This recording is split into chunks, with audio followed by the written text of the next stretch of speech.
Hello student, मैं आज आप सभी को क्लास 9th फिजिक्स पढ़ाने जा रहा हूँ।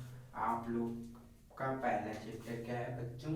गति, जिसको इंग्लिश में क्या कहते हैं? मोशन कहते हैं। देखिए बच्चों, मोशन या गति किसे कहते हैं? समय के साथ किसी व्यक्ति या वस्तु की स्थिति में होने वाला परिवर्तन उस वस्तु के गतिशील अवस्था में होने की पुष्टि कराता है। उसे बच्चों हम क्या कहते हैं? गति कहते हैं। जैसे देखिए बच्चों, एक व्यक्ति है, एक व्यक्ति पॉइंट ए से पॉइंट बी तक, पॉइंट ए से पॉइंट बी तक आता है। इसको आने में कितना समय लगता है बच्चों? t1 का समय लगता है। फिर पॉइंट बी से पॉइंट सी तक बच्चों आता है, पॉइंट सी तक आता है। पॉइंट सी तक आने में बच्चों इसको कितना समय लगता है? t2 का समय लगता है। पहले बच्चों एक व्यक्ति है, देखिए एक व्यक्ति है, ए पॉइंट से बी पॉइंट तक आता है, बी से सी तक आता है। देखिए बच्चों, ये अपने स्थान में भी परिवर्तन कर रहा है और समय भी इसको समय भी लग रहा है। देखिए बच्चों, तो समय के साथ साथ किसी व्यक्ति या वस्तु की स्थिति में परिवर्तन, समय के साथ साथ अपनी स्थिति में बच्चों ये क्या परिवर्तन व्यक्ति कर रहा है, तो बच्चों ये क्या कहलाएगा? गति कहलाएगा। देखिए बच्चों, गति हमें पता हो गया, गति पता हो गया। अब क्या, गति के प्रकार कितने होते हैं बच्चों? गति दो प्रकार का होता है या की होती है। गति दो प्रकार की होती है। पहली क्या बच्चों? समान गति, जिसको इंग्लिश में क्या कहते हैं? Uniform motion. बच्चों समान गति किसे कहते हैं? देखिए,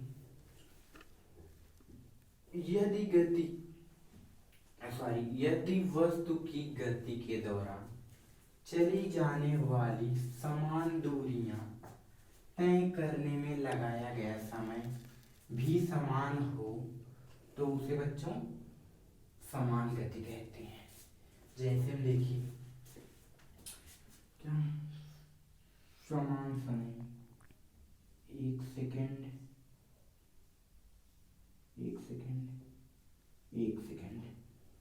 समान समय में समान दूरी, 2 मीटर, 2 मीटर, 2 मीटर।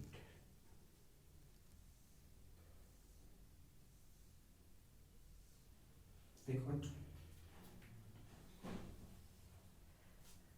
बच्चों, समान समय में 1 सेकेंड में 2 मीटर, 1 सेकेंड में 2 मीटर, 1 सेकेंड में 2 मीटर, समान समय बच्चों समान दूरी तय कर रहा है, तो बच्चों ये क्या कहलाएगा? समान गति कहलाएगा, यूनिफॉर्म मोशन। अब देखो बच्चों, दूसरा क्या है? असमान गति, नॉन यूनिफॉर्म मोशन। देखिए बच्चों, नॉन यूनिफॉर्म मोशन, इसकी डिफिनेशन क्या होती है? यदि चली गई समान दूरियों में लिया गया समय अलग अलग हो, तो उसे बच्चों क्या असमान गति कहते हैं। जैसे देखिए बच्चों,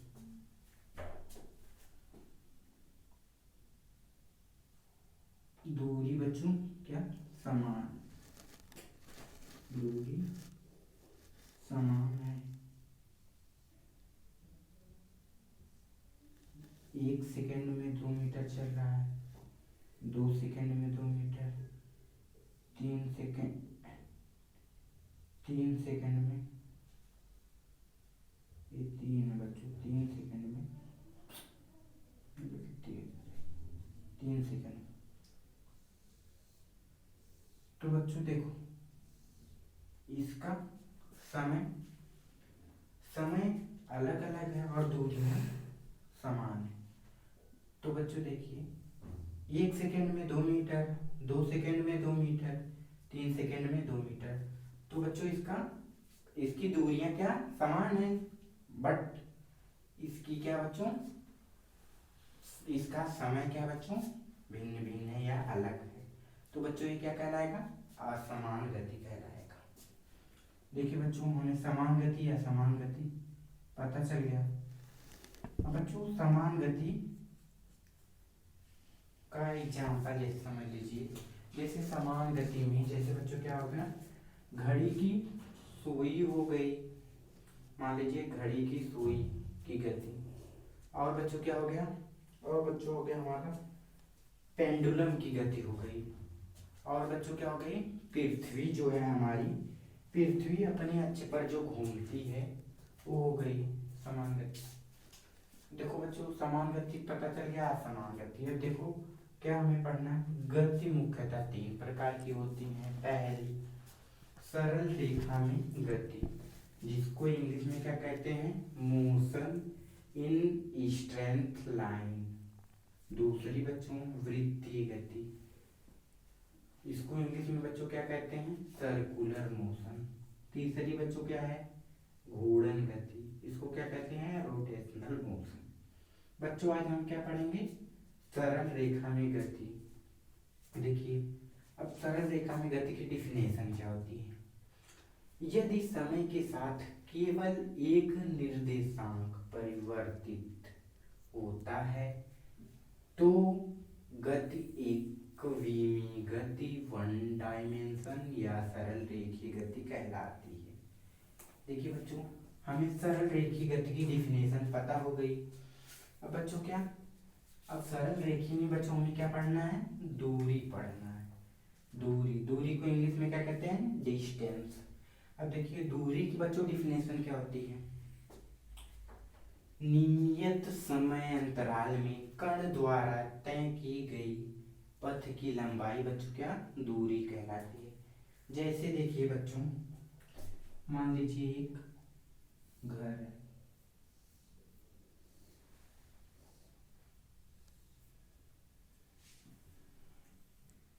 और एक घर,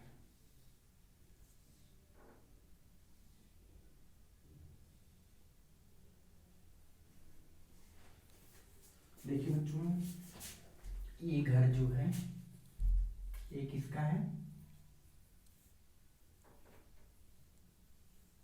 राम का है। ये बच्चों किसका है, सीता का।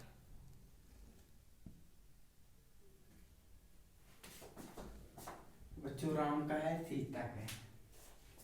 देखिए बच्चों, अब राम सीता के घर मान लीजिए आ रहा है, तो बच्चों देखिए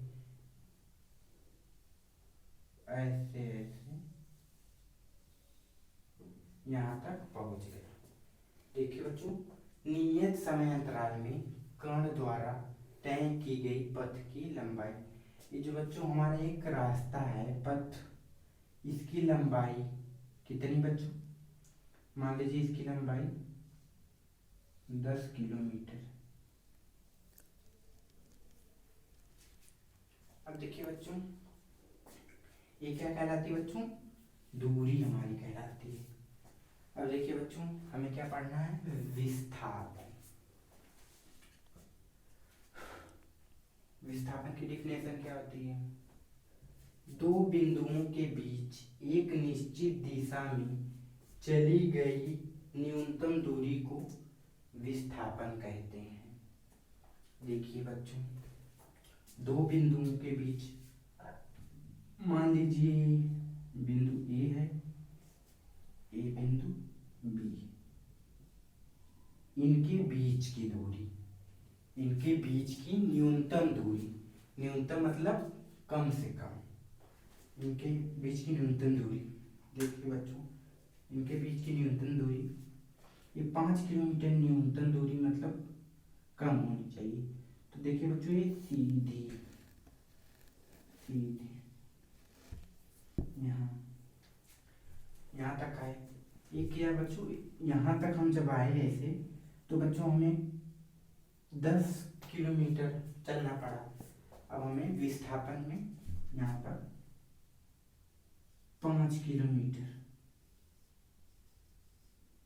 5 किलोमीटर की दूरी तय करनी पड़ी। तो देखिए बच्चों, विस्थापन ए बिंदु है, बी बिंदु है, इनके बीच की न्यूनतम दूरी 5 किलोमीटर है। तो बच्चों ये क्या कहलाएगा? हमारा विस्थापन कहलाएगा। देखिए बच्चों, अब हम अगले वीडियो में आप लोग को इस पे जो न्यूमेरिकल है उसको हल कराएंगे और अगले वीडियो में आपको हम आगे पढ़ाएंगे।